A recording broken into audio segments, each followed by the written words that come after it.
2024년 8월 15일은 우리나라가 일제 식민지로부터 해방된 강복 79주년입니다. 8.15 강복절은 잃었던 국권과 자유를 되찾은 기쁜 날입니다. 안타까운 것은 우리의 힘으로 해방된 것이 아니라 연합군과 미국의 도움으로 해방이 되었습니다. 미국이 1945년 8월 6일 일본 히로시마에 8월 9일 나가사키에 원자 폭탄을 떨어뜨림으로 세계 제2차 대전이 종전되었습니다. 원자 폭탄으로 히로시마에서 그 자리에서 16만 6천 명이 죽었고 나가사키에서 8만 명이 죽었습니다. 원자 폭탄이 투하되자 일본의 히로히토 쇼와 이 천황은 무조건 항복을 선언했습니다. 이로써 6년 동안 진행되었던 세계 제2차 대전은 종전이 된 것입니다. 안타까운 것은 일본의 패전이 확실해지자 그동안에 2차 대전에 좀 소극적이었던 이 소련군이 8월 10일 한반도에 진격하기 시작했는데 8월 12일에는 북한 나진까지 진격에 내려왔습니다. 이 모습을 지켜보던 미국은 한반도 전체가 소련 공산군에 의해서 점령당할 것을 우려하여서 38선을 그어서 38선 이남으로 내려오지 못하겠습니다. 그래서 38선 이남은 자유진영에 미국이 이렇게 다스리게 하고 38선 이북은 사회주의 종주국인 소련이 바로 다스리도록 분할 점령하기로 하였습니다. 우리 민족의 8.15 강복절은 이스라엘 민족이 출애굽한 이 역사적 사건과 영적인 면에서 이 출애굽은 비슷한 점이 참 많습니다. 이스라엘 백성들에게 출애굽이 끊임없이 그야말로 출애굽을 방해하는 그런 세력들이 있었고 그 세력들과 전쟁을 했습니다. 출애굽기 17장 보면은 이스라엘 백성들이 출애굽을 해서 이제 가나안으로 가는 길목에 아말렉이라는 이런 세력이 이 출애굽을 이게 방해합니다. 이 아말렉은 에스의 후손으로서 에스의 후손은 바로 육적 자손의 대표적인 그런 족속이다라는 것입니다. 지금 말하면은 바로 세상의 그런 신분의 대표적인 족속이다라는 것입니다. 그래서 영적 자녀인 이스라엘 자손과 이 아말렉의 전쟁은 바로 그리스도인들에게 오늘 우리 그리스도인들이 세상과 이렇게 싸워서 이제 승리해야 되는 그런 영적 전쟁을 묘사해 주고 있습니다. 그러므로 신앙생활은 구원받은 것이 끝이 아니라 끊임없이 우리는 악한 영의 그런 세력으로부터 도전을 받고 그리고 우리의 믿음과 신앙을 방해하는 이런 세력들과 싸워서 승리해야 되지는 그런 영적 전쟁을 우리가 맞이하고 있습니다. 그래서 에베소서 6장 12절의 말씀 보면은 우리의 씨름은 혈과 육을 상대하는 것이 아니요 통치자들과 건세들과 이 어둠의 세상 주관자들과 하늘에 있는 악의 영들을 상대함이라. 오늘 우리나라는 8.15 해방과 함께 남북이 분단되어져서 또 다른 전쟁을 우리가 하고 있습니다. 이것은 바로 이렇게 이 대한민국과 그리고 공산주의의 세력과 바로 이념과 사상의 전쟁이고 체제와의 그런 전쟁입니다. 이 8.15 강복을 경험하지 못한 세대들은 이 일제시대의 그 식민지의 고통이 얼마나 비참하고 처절했는지 사실상 그 감각을 느끼지 못하고 있습니다. 자, 그렇다면은 일제 식민지와 우리가 영적 식민지를 한번 이렇게 살펴보기를 원하는데, 자, 일제 식민지의 고통이 어느 정도였는가? 1910년 일본은 강제로 한일 합방을 했습니다. 조선 500년의 왕조 역사가 이제는 막을 내리게 되었고 일본의 식민 통치가 시작이 되었습니다. 역사가들은 이완용이가 나라를 팔아먹었다고 하는데 이완용이가 나라를 팔아먹지 않아도 그 시대는 바로 조선이란 나라가 힘이 없었기 때문에 그야말로 이 열강의 강대국에게 바로 먹잇감으로서 이 조선은 아무런 힘이 없었다라는 것입니다. 당시 우리나라 군대는 무기라는 게 없었습니다. 그냥 죽창, 뭐 꽃갱이, 낫, 뭐 농기계, 뭐 이런 것들이 무기였고, 그 당시 일본은 소총이 있었고 기관총이 있었고 대포가 있었고 심지어는 비행기가 있었습니다. 그러니까 힘이 없는 나라는 이 강대국에게 그야말로 이 점령당하는 바로 그런 역사적인 그런 시대의 아픔이 있었다라는 것입니다. 1919년 3월 1일 독립운동이 전국적으로 확대되면서 일제가 그야말로 조선을 탄압하기 시작했는데, 특히 경기도 화성에 제암리 교회가 있는데 이 마을 사람들을 이 제암리 교회에 다 가둬놓고 밖에서는 이제는 못 나오도록 못질을 하고, 그리고는 불을 질렀습니다. 그래서 창문으로 이게 도망치는 사람들은 밖에서 총으로 난사해서, 그래서 그 증거를 없애려고 하는 완전 범죄를 하려고 했는데 선교사님에 의해서 이것이 전 세계에 알려지게 되어졌고, 이 일을 통해서 이제 외국에서 독립운동을 하게 되어지는 그런 기폭제가 되어졌다라는 것입니다. 1948년 9월 9일 조선 예수교 장로총회에서 신사참배를 가결을 합니다. 그때 당시에 이 신사참배는 10계명 제1계명 2계명을 범하는, 이것은 명백한 하나님 앞에서 범죄행위다 라고 이렇게 반대하는 자가 있는가 하면은 당시에 의용 총대들, 그래서 일본 순사들이 대한민국의 총대들 사이사이에 끼앉아서 반대되는 이런 발언을 못하도록 하는 바로 그때에 이 경남노예에서 파송된 총대들이 바로 그것은 10계명 1계명 2계명에 의해서 잘못된 것이다 라고 이렇게 반대 의사를 분명하게 밝혔습니다. 그럼에도 불구하고 절대 다수가 찬성에 동의했기 때문에 바로 그 이후로 참 대한민국은 그야말로 비극의 역사의 시작이었습니다. 대동아 전쟁의 명분으로 조선의 청년들이 전쟁터로 끌려가서 총알바지가 되어졌고, 조선의 20만 명의 여자들이 일본군의 성적 노리개가 되어졌고, 그리고 이 9월 9일은 북한 노동당 이게 창설뿐만 아니라 북한에서 9월 9일은 그야말로 공산당의 그런 기념비지인 날이 되어졌다라는 것입니다.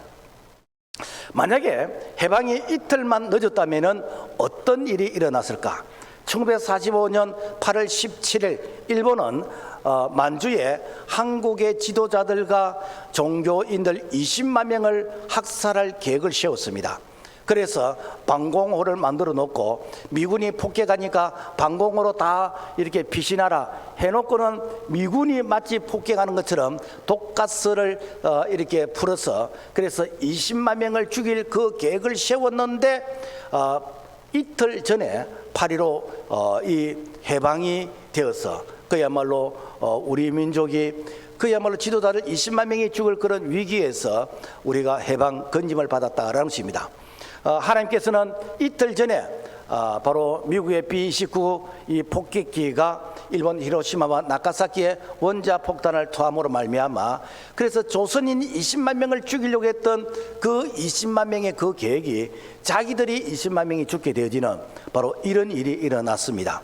마치 하만이 유다인 모르드게를 죽이려고 세운 그 나무에 자기가 달려 죽는 같은 그런 부끄러운 그런 일이 일어났다라는 것입니다. 조국 강복은 미국의 도움으로 되어졌지만은 전적으로 하나님께서 우리 민족을 불쌍히 여기시고 하나님께서 우리 민족에게 베푸신 하나님의 특별한 은혜인 줄로 믿습니다. 자, 그렇다면은 영적 식민지 생활이 무엇인가? 일제 식민지가 육체적 이런 고통의 부분이라면은 영적 식민지는 악한 마귀로부터 고통인 것입니다. 하나님은 아담과 하와가 선악과를 먹는 날에는 정령 죽으리라, 반드시 죽으리라고 경고했습니다. 사도 바울도 죄 삭은 사망이라고 죽음을 선언했습니다. 우리가 영적인 안목으로 보면은 우리 모두는 원죄의 종이고 그리고 원죄의 노예들인 것입니다. 아담과 하와의 원죄로 인해서 세상 모든 사람들이 죽음의 길을 걷고 있는 것입니다. 여자는 잉태하는 그 고통과 그리고 남편의 다스림 받는 그런 고통, 그리고 남자 아담은 종신토록 수고해서 그래서 흙으로 돌아가게 되어지는, 그러니까 삶 자체가 고통인 것이고 삶 자체가 그야말로 아무런 소망이 없는 바로 그런 모습이 원죄의 후손이다라는 것입니다. 1972년 일본의 한 병사가 이 2차 대전이 끝난 줄도 모르고 저 서태평양 이게 섬에서 작은 동굴에 28년 동안 숨어서 원시인처럼 이렇게 열매 따먹고 숨어서 지내다가 이제 등산객에 발견되어져서 일본으로 돌아간 일이 있습니다. 무엇인가 하면은 정신적 이런 전쟁의 이 트라우마에 갇혀가지고 그야말로 묶여서 살고 있는 이런 부분들. 그래서 오늘날 우리는 이제는 이 전쟁은 없지만은, 그리고 이 위치의 그런 출애굽의 이동은 없지만은, 그러나 여전히 우리는 죄의 종으로서 죄에 묶여 있는 그런 영적으로 해방과 자유를 필요로 하는 오늘 우리의 모습이다라는 것입니다. 자, 그렇다면은 미국의 원자폭탄과 십자가의 대속의 보혈의 사건이 어떤 의미가 있을까? 미국이 1945년 8월 6일과 8월 9일 히로시마 나가사키의 원자폭탄을 터뜨림으로 말미암아 그래서 일본 천황 히로히토 이 천황은 무조건 항복을 선언하게 되었습니다. 자, 이런 사건은 애굽의 바로 왕이 10번째 재앙 장자의 죽음 앞에서 무조건 항복을 한 것과 같습니다. 그리고 이스라엘 백성들에게 너희들이 원하는 것이 무엇이냐, 너희들이 원하는 것을 가지고 빨리 이 애굽 땅을 이렇게 나가라, 출애굽하라 라고 그야말로 출애굽을 허락하게 되었습니다. 그렇다면 오늘날 출애굽은 우리에게 어떤 의미일까?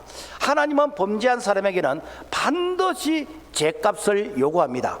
로마서 6장 13절 죄삭은 사망이라 그랬고, 히브리서 9장 27절 한 번 죽는 것은 사람에게 정한 것이요 그 후에는 심판이 있으리니 라고 말씀하고 있습니다. 그렇다면 원죄를 우리가 어떻게 해결할 수 있겠습니까?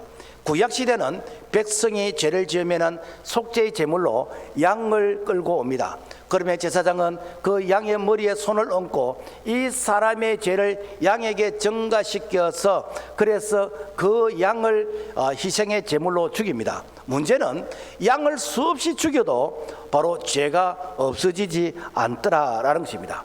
그래서 신약시대에 와서 예수님이 직접 어린 양의 죽음으로써 골고다에서 희생의 제물이 되어주시고, 예수님께서 십자가에서 테텔레스타이 다 이뤘다라고 선포하시면서 바로 대속의 죽음을 죽으셨습니다. 그래서 예수 그리스도의 십자가의 이 보혈의 공로를 받아들이는 자, 믿는 자는 내가 안 죽어도 예수님의 그 대속의 은총으로 말미암아 우리가 사죄의 은총을 받게 된 줄로 믿습니다. 세상의 질병은 의사가 개발한 백신을 맞으면 치료가 됩니다. 자, 그렇다면 죄의 백신은 우리가 어떻게 치료할 수 있는가? 예수 그리스도의 십자가의 보혈을 믿으면, 십자가의 보혈을 바르고 뿌리면 오늘 우리의 과거의 죄, 현재의 죄가 깨끗하게 이렇게 도말되어지고, 그리고 우리가 사죄의 은총을 받게 된 줄로 믿습니다. 하나님은 아담이 불순종한 이 선악과를 마지막 아담으로 오신 예수 그리스도께서 십자가에서 이 죽음으로써 선악과를 반납하시고 우리에게 생명나무를 주셨습니다. 그래서 이 사실을 받아들이게 되어지면은 바로 생명나무 대신 예수 그리스도를 믿음으로 말미암아 우리가 생명을 때 풍성히 얻게 되는 것이고, 그리고 거듭나게 되는 것이고, 원죄에서 해방되어서 영원한 하나님의 자녀가 되는 줄로 믿습니다. 자, 그렇다면은 이 출애굽의 목적과 우리가 악한 영으로부터 해방이 어떤 의미가 있는가? 출애굽의 목적이 무엇일까? 모세는 바로 왕에게 가서 하나님이 말씀하신다, 내 백성을 보내라 라고 하면서 바로 왕 앞에 가서 담대하게 내 백성을 보내라고 이렇게 선언을 합니다. 그런데 바로 왕은 이 백성들이 등 따시고 배부르니까 이제 출애굽하려고 한다 라고 하면서 그야말로 더 학대를 합니다. 그래서 출애굽기 2장 23절 여러 해 후에 애굽 왕은 죽었고 이스라엘 자손은 고된 노동으로 말미암아 탄식하며 부르짖으니 그 고된 노동으로 말미암아 부르짖는 소리가 하나님께 상달된지라. 자, 모세는 백성들의 고통을 덜어주기 위해서 그래서 내 백성을 보내랬습니다. 그래서 바로 왕에게 이 백성들이 고통을 당하니까 이 고통에서 해방시켜 주는 것이 바로 출애굽이라고 했습니다. 여기서 모세가 생각한 출애굽은 바로 이 고통으로부터 해방되는 것, 그리고 종의 신분에서 자유의 신분이 되는 것, 그리고 애굽 땅에서 약속의 땅 가나안 땅으로 가는 것, 이것이 출애굽이라고 생각을 했습니다. 그런데 하나님이 원하시는 출애굽은 애굽에서 가나안으로 이동하는 그 땅의 이동이 출애굽이 아니라 430년 동안 애굽의 문화와 사상과 습관에서 그야말로 이렇게 애굽인의 그런 삶을 살고 있는 그들에게 하나님 말씀 중심으로 살도록 그들이 하나님 말씀 중심으로 전환되는 이것이 바로 진정한 출애굽이다라는 것입니다. 그래서 하나님은 출애굽한 이스라엘 백성들이 광야에 나왔을 때 제일 먼저 뭘 하신가? 시내산에서 이렇게 율법을 주셨습니다. 그래서 시내산에서 받은 이 율법을 통해서 이제부터는 너희들이 애굽의 문화와 사상으로 사는 것이 아니라 하나님 말씀 중심으로 살아야 된다. 그래서 이제부터는 너희들이 하나님의 이 말씀 중심으로 살면은 너희들이 약속의 땅 가나안 땅에 들어가게 된다라는 것입니다. 그런데 하나님의 말씀 중심으로 살지 아니한 자, 즉 출애굽의 세대 가운데서 여호수아 갈렙을 빼고는 전부 다 강에서 다 죽었습니다. 왜 죽었지요? 영적 출애굽이 안 일어났기 때문에. 몸은 출애굽을 했는데도 불구하고 내 마음, 내 생각, 그리고 나의 문화와 이렇게 습관은 여전히 애굽을 그리워하는, 여전히 애굽의 그런 생각으로 이렇게 묶여있는 그런 자들은 이렇게 몸은 출애굽을 했지만은 약속의 땅 가나안 땅에 들어가지 못했고, 그리고 이 가나안 땅에 들어간 자는 여호수아 갈렙과 그리고 광야에서 태어나서 애굽의 문화와 사상을 모르는 그런 자들, 즉 하나님의 말씀만 받은 자들만이 가나안 땅에 들어가게 되어졌다라는 것입니다. 오늘날 우리가 교회 다니는 목적이 뭐라고 생각되십니까? 많은 사람들은 교회 다니는 목적이 내가 잘 되기 위해서, 내가 건강하고 질병을 치유받고 사업이 잘 되고 직장에서 성전하고 자녀들이 공부 잘하고 그래서 행복하고 그 잘 되는 것을 목적으로 교회를 다닌다고 생각합니다. 여러분, 예수 믿기 전에 우리가 어떤 모습으로 살았습니까? 하나님은 우리가 이렇게 교회를 다니고 예수 믿는 것은 너희들이 예수 믿기 전에 이렇게 세상의 타락한 문화와 그리고 그들의 사상과 이념과 그들의 잘못된 그런 생각으로서 살아가던 이런 모든 이런 사상에서 성경적 가치관으로 바뀌는 것, 이것이 바로 진정한 이게 출애굽인 것이고 이것이 구원인 것이고, 바로 이렇게 바뀌는 삶을 살 때에 하나님께서 약속하신 축복을 주시는 것이고 기도응답을 주시는 것이고 우리에게 예수 믿는 기쁨과 감격과 은혜가 넘치도록 허락해 주신 줄로 믿습니다. 그렇다면 악한 영으로부터 해방된다는 게 무엇일까? 이스라엘 백성들이 출애굽한 이게 여정 가운데에서 이제는 앞에는 그 홍해가 이 가로막고 있고 뒤에는 애굽의 기마병들이 추격해 오고 있습니다. 이때에 이스라엘 백성들은 앞으로 가지도 못하고 좌우로는 높은 산맥이 있기 때문에 가지도 못하고, 그래서 그들이 애굽으로 다시 돌아가자라고 아우성을 쳤습니다. 그래서 출애굽기 14장 11절과 12절의 말씀에 보면은 그들이 또 모세에게 이르되 애굽에 매장지가 없어서 우리를 이끌어내어 이 광야에서 죽게 하느냐? 우리가 애굽 사람을 섬길 것이라. 애굽 사람을 섬기는 것이 광야에서 죽는 것보다 낫겠노라. 오늘날로 말하면은 구원받은 백성들이 힘들고 어려울 때에 하나님을 찾는 것이 아니라 그 장애물 앞에서 다시 세상으로 돌아가겠다는 것입니다. 그 이유는 내가 몸은 이렇게 출애굽해서 교회에 와 있지만은 내 마음은 여전히 세상을 그리워하고 세상에 미련을 두고 있고 그때가 좋았는데 라고 하면서 세상적인 방식으로 살아가려고 하는 이런 자들, 바로 이런 자들은 그야말로 내가 몸은 교회에 와 있고 신앙생활하지만은 어둠의 영에 묶여 있는 자인 것입니다. 죄의 종이고 마귀의 종으로서 그야말로 이렇게 사주팔자 운명에 묶여 있는 자인 것이고, 그리고 반성경적인 동성애와 나쁜 인권, 그런 문화 막시즘의 그런 사상에 묶여 있는 자 뿐만 아니라 어떤 이 공산주의 이념과 사상에 이런 묶여 있는 자들, 이런 자들은 그야말로 내 몸은 교회에 와 있고 신앙생활하지만은 아직까지 내 이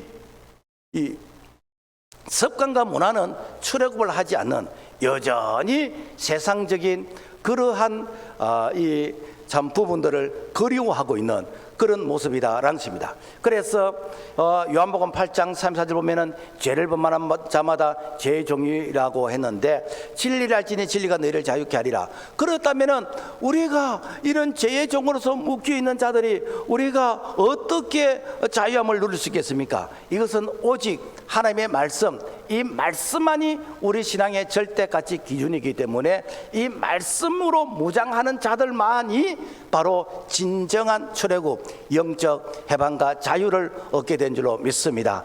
오늘 우리를 묶고 있는 이념과 사상이 있습니다. 우리는 이 이념과 사상으로부터 해방이 되어야 됩니다.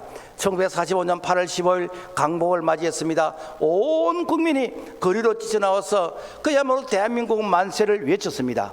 강복의 이 기쁨도 잠시 러시아가 이 소련이 그야말로 몽고, 만주, 살린, 쿠릴 열도 그리고 북한 원산까지 이제는 이 진군에 내려왔습니다. 그래서 그때 당시 미국이 소련의 이 남하를 막기 위해서 38선을 그었는데 38선의 경계선을 끊지 않았다면은 남하는 소련, 러시아가 점령하는 공산화가 되었을 것입니다.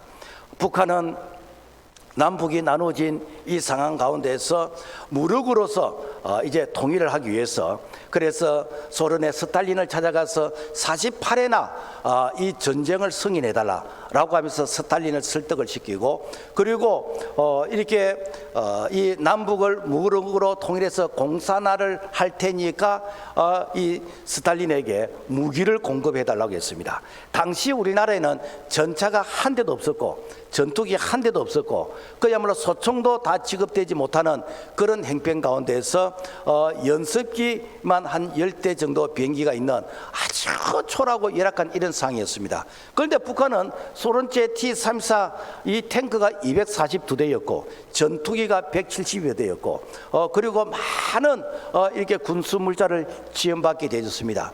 그래서 이 1950년 6월 25일 새벽 4시 이 기습 남침을 했는데 3일 만에 서울이 점령되어졌습니다.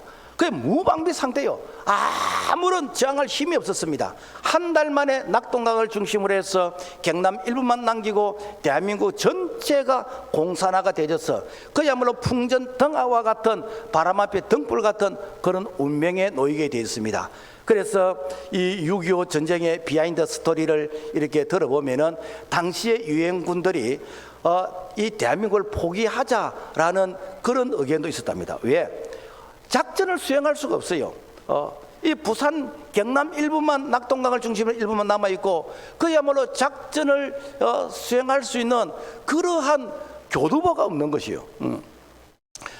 특별히 하나님께서 은혜를 주셔서 인천 상륙작전 5,000분의 1은 확률이 되어지는 인천 상륙작전의 성공함을 통해서 다시 이제 대한민국을 이제 서울을 수복하게 되어졌는데, 그때의 이 미군과 많은 연합군들은 대한민국을 포기하자라는 이런 여론 가운데서 그럼 포기하면 어떻게 해야 될 것인가? 그러면은 이 보트 피플 대지는 이 대한민국의 이 사람들을 남태평양 사모아 섬으로 이주시킬 그런 계획을 세웠대요. 만약에 그때에 공산화가 되어지고 우리가 남태평양 사모아 섬으로 갔다면은 아마 사모아인들처럼 우리가 바나나 야자 따먹고 고기 잡으면서 지금 사모아인들처럼 그렇게 사는 그런 섬 사람이 되지 않았을까 라고 생각이 되어집니다. 감사한 것은 남한의 이승만 대통령이 유엔의 감시하에서 1948년 5월 10일 단독 선거를 해서 유엔의 정식 승인을 받은 단독 정부를 세웠습니다. 만약에 유엔으로부터 정식 정부로 인정받지를 못했다면 6.25 전쟁 때 유엔이 대한민국을 도와줄 명분이 없어지는 것이요. 이것이 이승만 대통령의 정치 외교적의 탁월한 신의 한 수인 것입니다.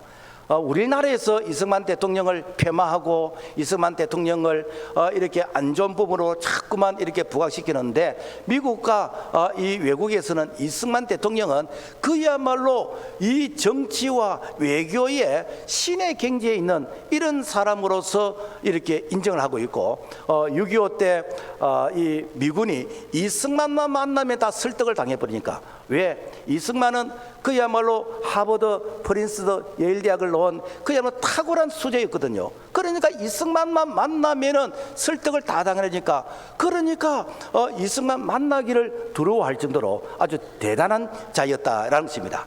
자, 그런데 아직도 남북은 이념과 사상으로 체제의 전쟁을 계속하고 있습니다. 이것은 바로 민족 간의 전쟁이 아니고 바로 공산주의의 그런 사상과 자유 대한민국의 이런 사상의 이념적인 대립이다라는 것입니다. 자, 그리고 우리가 유물론 사상으로부터 해방이 되어야 됩니다. 공산주의의 최대의 적은 무엇인가? 기독교입니다. 그리고 기독교 교육을 하고 있는 이 학교와 교회인 것입니다. 그 이유는 공산주의는 인간을 진화론적인 물질로 이해합니다. 그래서 하나님을 인정하지 않습니다.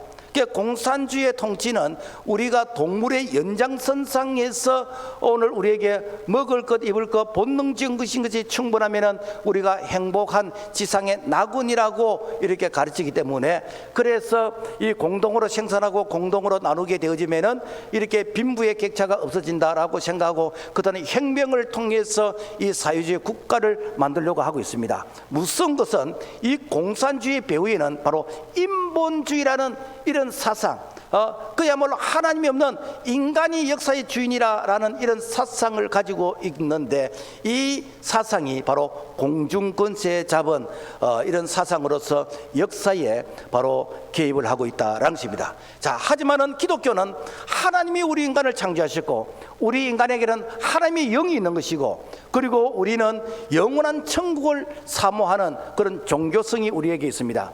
진정한 천국은 바로 하나님의 나라인 것이죠. 하나님이 통치하시고 다스리는 나라인 것입니다. 그래서 공산주의 사상과 기독교는 절대로 하나 될 수 없는 물과 기름 같은 그런 분리된 이런 사상인 것입니다. 그런데 역사의 큰 흐름을 보면은 하나님을 인정하는 인본주의의 이런 사상의 생각과 하나님을 대적하는 하나님을 인정하는 신본주의 사상과 하나님을 대적하는 인본주의의 이런 사상의 이념적인 이런 대립이 역사의 큰 흐름에서 내려오고 있다라는 것입니다. 자, 그런데 왜 공산화가 되지 않고 있을까?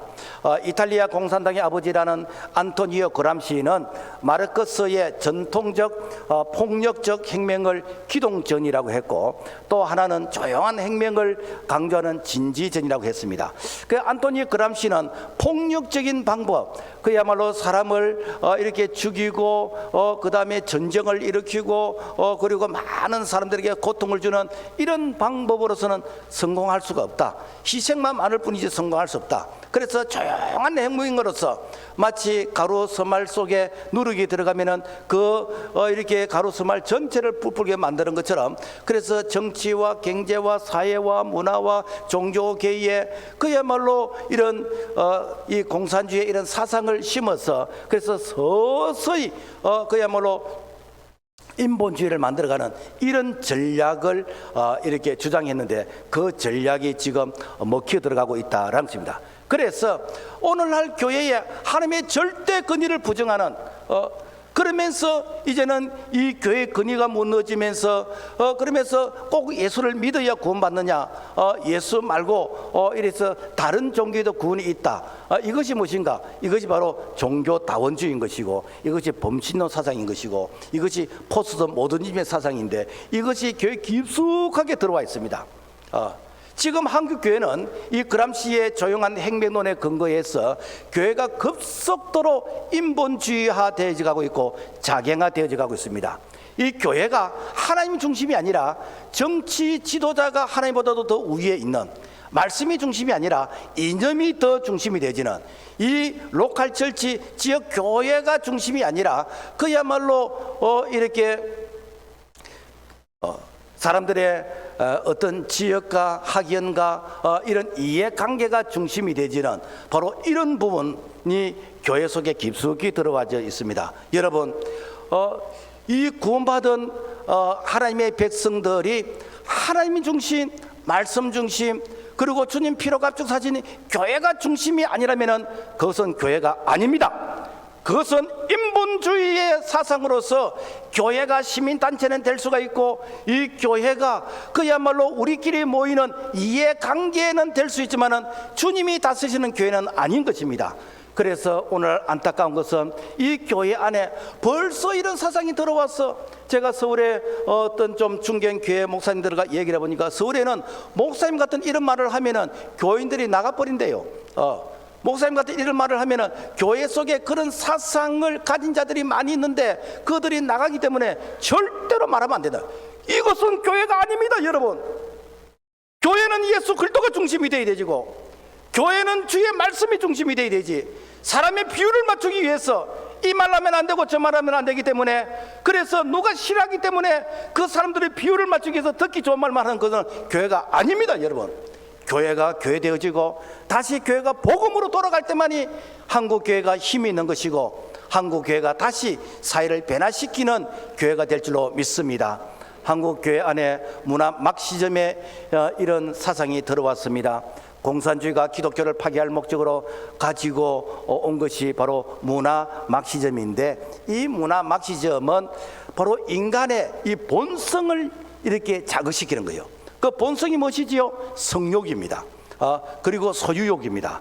그리고 동성애입니다. 바로 이 문화 막시즘이 서구 기독교 문명을 무너뜨렸습니다. 이 동성애, 이 성욕의 파급력은요 엄청나게 큽니다. 영국이 차별금지법을 법적으로 이렇게 허락할 때에, 통과할 때에, 그때의 영국 교회는 이 동성애를 지지한 사람들이 극소수였기 때문에 이런 법을 통과시켜도 그들이 사회에서 영향력을 행사하지 못할 것이라 라고 생각을 하고 이렇게 법적으로 통과되는 것을 이렇게 방관했습니다. 자, 그런데 이 동성애의 차별금지법이 통과된 이후 영국은 완전히 초토화됐습니다. 왜 초토화됐지요? 영국의 교회가 입을 막아버리고 손발을 막아버리고 눈을 다 막아버렸습니다. 그러니까 이제는 이 동성애에 대해서 잘못된 것을 설교하면은 거기에 대해서 경고가 들어옵니다. 거기에 대해서 이제는 벌금이 이게 나오는 것이고, 그 벌금을 내지 않으면은 구속되는 것이고, 그러니까 교회가 이런 부분들을 교육하지 못하고 설교하지 못하고, 그러니까 되는가, 교회가 아무런 힘이 없는, 그야말로 우리끼리 모여서 서로 위로하고 격려하는 교제의 그런 어떤 코이노니아는 되어도 이 교회가 진리가 중심이 아니다라는 것입니다. 그래서 이 영국의 이 교회 젊은이들이 떠나게 되어지고, 교회가 술집이 되어지고, 이 교회가 그야말로 세상 이런 이 그 문학 공간으로 이렇게 바뀌게 되어졌다라는 것입니다. 영국의 안드레아 윌리엄스 변호사는 영국 교회 9,000개 중에서 6,000개는 게이, 바, 그리고 뭐 이렇게 술집, 편의점으로 바뀌고 3,000개는 이슬람 사원으로 바뀌었다라는 것입니다. 이게 바로 문화 막시즘이 들어왔을 때에 영국 교회가 무너진 바로 현실이다라는 것입니다. 우리가 얼마 전 파리 올림픽 그 개막전 때 우리의 눈을 의심할 정도로 최후의 만찬을 동성애자들로 패러디한 이런 모습, 이 동성애자들이 성기를 노출하면서 이 자연스러운 이런 모습, 이런 식으로 전 세계 이제 시청자들에게 이런 모습을 보여줬습니다. 여러분, 프랑스가 왜 이렇게 되었습니까? 여러분, 프랑스는 한때 종교개혁자 존 칼빈이 태어난 곳입니다. 그리고 프랑스는 그야말로 이 타락한 잘못된 그런 신앙과 그리고 사상으로부터 개혁을 통해서, 그래서 이 프로테스탄트 이 기독교를 이렇게 외쳤던 그러한 이 나라가 프랑스인데, 이 프랑스가 급격하게 타락하고 교회가 무너진 것은 바로 반성경적인 이런 문화와 사상을 그들이 수용하면서부터 교회가 그야말로 이 통제가 안 될 정도로 지금 타락의 길을 걷고 있다라는 것입니다. 오늘날 편향된 사상을 가진 이렇게 정치 지도자들이 그야말로 교회를 위협하고 있습니다. 그리고 국민들을 위협하고 있습니다. 대한민국 국민을 대한민국 사람으로 바꾸자, 자유민주주의를 인민민주주의로 바꾸자, 양성평등을 성평등으로 바꾸자, 그러면서 다양한 가족을 인정하자라고 하면서 그야말로 반성경적인 이런 동성애 결혼을 부추기고 있습니다. 어떤 분은 이런 얘기합니다. 목사님, 그 동성애 하는 사람들, 그 사람들 자기 좋아서 하는 거 뭐 놔두면 되는지 왜 굳이 교회가 그런 걸 하지 말라고 이렇게 꼭 이렇게 이 모나는 그런 행동을 해야 됩니까? 라고 얘기합니다. 여러분, 지금 대한민국이 인구 절벽이잖아요. 2050년이 되면 지구상에 제일 먼저 없어질 나라가 대한민국입니다. 왜 그럽니까? 여러분요, 지금 현재 출산율이 0.68입니다. 여러분, 동성애가 자녀를 낳을 수 있습니까? 스님이 자녀를 낳을 수 있습니까? 신부님이 자녀를 낳을 수 있습니까? 이 자녀는 오늘 우리 그리스도인들이, 기독교인들만이 생육 번성 충만 정복 다스리라는 이 하나님의 말씀에 근거해서 오늘 우리가 이 사회를 이렇게 지킬 수 있고, 그리고 이 자유 대한민국을 지킬 수 있는 것은 기독교의 이 바로 이 문화와 그리고 사상과 바로 가치관만이 바로 대한민국을 지킬 수 있는 마지막 시대의 보루이다라는 것입니다. 그런데 안타깝게도 자꾸만 이렇게 정치인들이 이게 동성애를 부추깁니다. 여러분, 이것은 단순히 그들은 소수인들의 인권을 때문에 준 것이 아니라 그들의 사상에 깊숙이 들어가면은 결국 교회를 무너뜨리는 것입니다. 얼마 전 대법원에서 이 동성애를 부부로 인정해주는 이런 법을 이렇게 통과시켜서, 그래서 건강 이 보험료를 받을 수 있는 그런 혜택을 줬습니다. 여러분, 조금 있지 않으면 이제 교회에서 목사가 이 설교하는 것도 이제는 더 이상 하지 못하는 그런 시대가 우리 시대에 올 수가 있습니다. 벌써 여러분, 우리가 이게 땅까지 복음 전하러 갔는데 이렇게 거리에서 우리가 전도하고 학교 앞에서 전도하는 이런 것들이 이미 법적으로서는 종교 평등이라는 이름으로서 통제를 당하고 있는데, 단지 이것이 사회적으로 크게 아직까지 문제를 삼지 않으니까 그냥 넘어가는 것인데, 여러분요, 우리가 전도하면서 내가 원하지 않는데 내가 전도를 받았다, 그리고 학교 앞에서 전도를 했다라고 고발하면은 여러분, 이런 것들이 이제 다 법으로서 저촉을 받게 됩니다. 지금 기독교가 매우 위험합니다. 교회가 매우 위험합니다.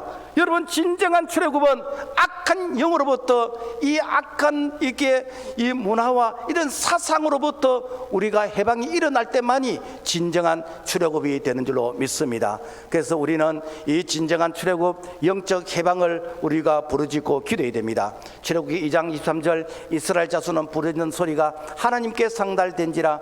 하나님이 그들의 고통 소리를 들으시고 하나님이 이스라엘 자손을 돌보셨고 하나님이 그들을 기억하셨더라. 그래서 우리는 기도해야 되는 것이고, 그리고 기도만 하는 것이 아니라 아닌 것은 아니라고 우리가 의사표현을 분명하게 해야 됩니다.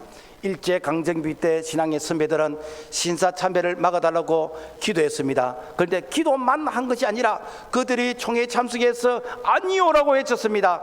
아니오라고 외쳤던 사람들은 그야말로 일본 행사에 의해서 질질 끌려가서 옥고를 치르게 되었고 순교를 하게 되었고 그들은 불이익을 당하게 되었습니다. 그럼에도 불구하고 끝까지 진리 앞에서 이렇게 정의를 외쳤던 그 정의가 바로 오늘의 8월 10월 강복절, 이 자유 대한민국 신앙의 자유를 누리게 된 것, 우리 신앙의 선조들의 순간 희생과 그리고 용기 있는 그런 신앙의 외침인 줄로 믿습니다. 출애굽기 17장 모세가 손을 들고 이렇게 기도할 때 이 아말렉과 전쟁에서 이 이스라엘이 이기고 그리고 손을 내리면은 아말렉이 이기는데, 그런데 기도만 한 것이 아닙니다. 모세가 손을 들고 기도하는 그 시간에 아말렉과 싸울 때에 여호수아는 그야말로 이스라엘의 이 군대를 만들어서 그들과 싸웠습니다. 그래서 기도하고 우리가 악한 영과 싸우는 이것이 바로 행함이 있는 건강한 믿음이다라는 것입니다. 역대하 20장에 보면은 암몬과 모압 자손이 여호사밧 왕을 치러 왔을 때 왕은 기도했습니다. 기도 후에 찬양대를 만들어서 군대를 이 군대 앞에 이 찬양대가 군악대처럼 서게 되어졌습니다. 이거는 무엇인가? 이것은 기도만 한 것이 아니라 기도도 하면서 실제 군대를 끌고 나갈 때에 하나님께서 전쟁에서 승리하도록 도와주셨다라는 것입니다. 말씀을 맺겠습니다. 오늘 한국교회가 대단히 위험한 지경에 와 있습니다. 몸은 우리가 출애굽했습니다.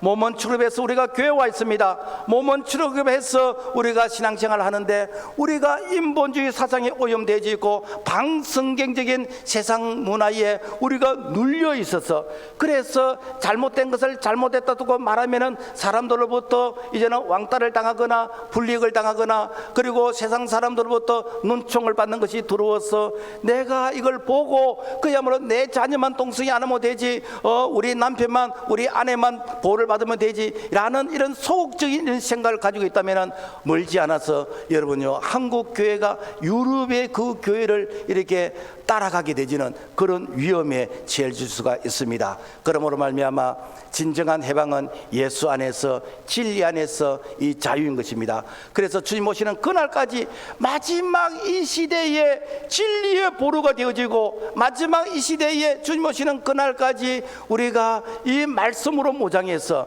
이 악한 어둠의 영으로부터 교회를 지키고 우리 다음 세대를 지켜서, 그래서 정말 부끄럽지 않는 우리 신앙, 정말 좋은 신앙을 유산으로 물려줄 수 있는 오늘 책임 있는 오늘 강복절을 맞이하면서 우리가 영적 강복을 외칠 수 있기를 주님의 이름으로 부탁을 드립니다.